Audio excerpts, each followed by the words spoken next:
ঐতিহ্য বা সংস্কৃতিতে মিল না থাকলেও ভালোবাসা প্রকাশের ভাষা পুরো বিশ্বেরই এক, আর ভালোবাসার বিশেষ দিনটিও এক। সেদিন প্রিয়জনের হাতে একগুচ্ছ তাজা ফুল তুলে দিতে চায় সবাই। ক্রেতা চাহিদার কথা মাথায় রেখে যত্নের সঙ্গে চাষ করা নানান জাত আর রঙের ফুল নিয়ে সিডনির ফুলের বাজারে পসরা বসিয়েছেন চাষিরা। চলছে পাইকারি ও খুচরা বেচাকেনা। সময় যত এগোচ্ছে বাজারে বাড়ছে ফুলপ্রেমীদের ভিড়। ক্রেতার হাতে পছন্দের ফুল তুলে দিতে পেরে খুশি বিক্রেতারা। আগামী দিন পর্যন্ত বিক্রি বাট্টা বাড়ার আশা তাদের।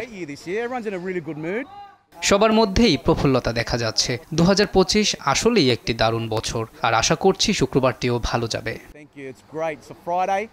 প্রিয় মানুষের জন্য পছন্দের ফুল কিনতে ভিড় করছেন নানা বয়সী ক্রেতা। বেছে নিচ্ছেন নানা রঙের ফুল।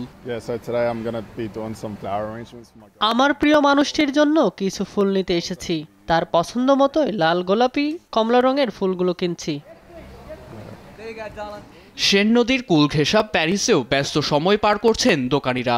সংগ্রহ থেকে শুরু করে মিষ্টি ফুল ক্রেতাদের হাতে পৌঁছে দেওয়ার সময়টা যেন তাদের কাছে সবচেয়ে আনন্দের।